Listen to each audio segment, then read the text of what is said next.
PSC മത്സര പരീക്ഷകളിലെ വളരെ important ആയിട്ടുള്ള 2 സബ്ജക്റ്റുകളാണ് മാത്സും ഇംഗ്ലീഷും എന്നത്. പഠനരംഗത്തെത്തുന്ന മിക്ക ആൾക്കാർക്കും ഒന്നുകിൽ രണ്ടിൽ ഏതെങ്കിലും ഒരു വിഷയം ബുദ്ധിമുട്ടായിരിക്കും, ചിലർക്ക് ഈ 2 വിഷയം ബുദ്ധിമുട്ടായിരിക്കും. അപ്പോൾ അങ്ങനെയുള്ളവർ ചോദിക്കുന്നൊരു കാര്യമുണ്ട്, ഈ ഇംഗ്ലീഷും മാത്സൊക്കെ പഠിക്കാൻ വല്ല ടിപ്പൊക്കെ ഉണ്ടോ എന്നത്.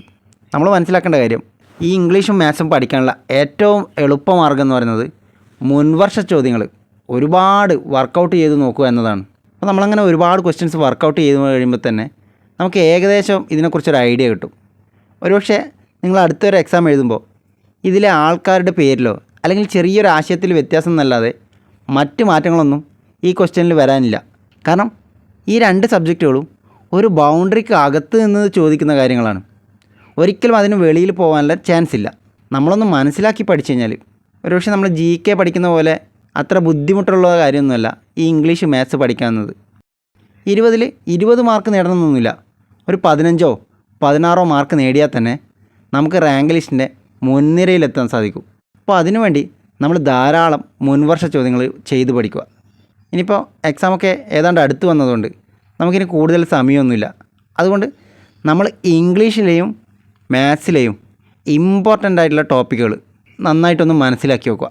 ഇനിയിപ്പോൾ നമുക്ക് സമയപരിധി കുറവ് കാരണം നമ്മൾ വൊക്കാബുലറിയിൽ പരമാവധി പ്രീവിയസ് ക്വസ്റ്റ്യൻസ് പഠിക്കാൻ ശ്രദ്ധിക്കുക. കാരണം വൊക്കാബുലറിയിൽ നമുക്കൊരു ലക്കാണ്, നമ്മൾ അത്ര പഠിച്ചു കഴിഞ്ഞാലും നമ്മൾ ആ പഠിച്ചത് ചിലപ്പോൾ ചോദിക്കണമെന്നില്ല. പക്ഷേ ഗ്രാമർ വരുന്ന ഭാഗത്ത് അത് നമ്മളൊന്ന് മനസ്സിലാക്കി പഠിച്ചു കഴിഞ്ഞാൽ ആ മാർക്ക് നമുക്ക് ഉറപ്പിക്കാൻ പറ്റും. അതുപോലെ തന്നെ മാത്സിൽ പതിവായി ചോദിക്കുന്ന ചില ടോപ്പിക്കുകളുണ്ട്. ഉദാഹരണത്തിന് ശരാശരി അല്ലെങ്കിൽ ജോലി സമയം. അപ്പോൾ ഇത്തരത്തിലുള്ള പ്രീവിയസ് ക്വസ്റ്റ്യൻസ് നന്നായി പഠിക്കുക.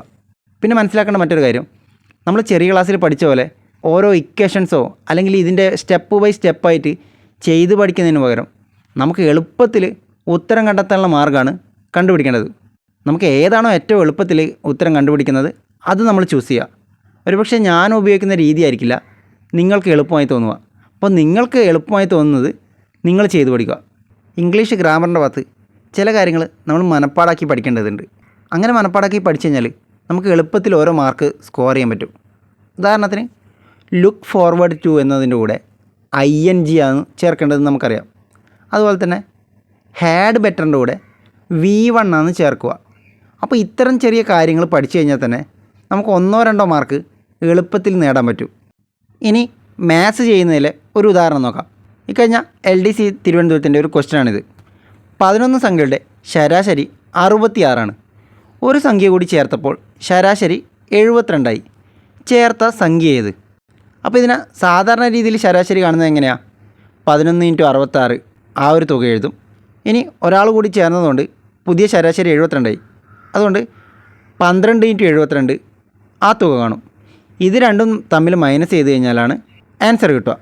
അപ്പോൾ 138 എന്നുള്ള ആൻസർ കിട്ടും. ഇനി നോക്കുക, ഇതിന് എളുപ്പത്തിൽ എങ്ങനെ ചെയ്യാൻ പറ്റും? 11 സംഖ്യകളുടെ ശരാശരി 66ആണ്. ഒരു സംഖ്യ കൂടി ചേർത്തപ്പോൾ സംഖ്യകളുടെ എണ്ണം 12ആയി. ശരാശരിയിലെ വർധനവെന്ന് പറയുന്നത് 6ആണ്. വർധനവ് 6. 12 × 6 എന്ന് പറയുന്നത് 72ആണ്. അപ്പോൾ 66 + 72 138ആണ് ആൻസർ. നമുക്ക് ഈ രീതിയിലും കണ്ടുപിടിക്കാം. അപ്പോൾ ഇതിൽ നിങ്ങൾക്ക് ഏതാണോ എളുപ്പം തോന്നുന്നത് ആ രീതിയിൽ ചെയ്യുക. ഗുണിക്കാനും ഹരിക്കാനൊക്കെ വിഷമമുള്ളവർ ഏറ്റവും എളുപ്പമായിട്ടുള്ള മാർഗ്ഗം കണ്ടെത്തുന്നതാണ് നല്ലത്. ഇനി ഒരു പക്ഷേ ഇംഗ്ലീഷും മാത്സൊക്കെ ബുദ്ധിമുട്ടാണെന്ന് കരുതി നിങ്ങൾ ഒരിക്കലും അതിനെ പഠിക്കാതിരിക്കരുത്. കാരണം നമുക്ക് റാങ്ക് നിർണ്ണയിക്കുന്ന പല ക്വസ്റ്റ്യൻസും വരുന്നത് ഈ 2 സബ്ജക്റ്റുകളിൽ നിന്നായിരിക്കും.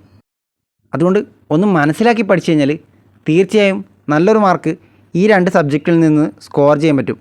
നമ്മൾ ഈ സബ്ജക്റ്റുകളെ പേടിച്ച് അകന്ന് നിൽക്കാതെ ചേർത്ത് പിടിച്ച് പഠിച്ചു കഴിഞ്ഞാൽ വിജയം നിങ്ങളോട് കൂടി ഉണ്ടാവും.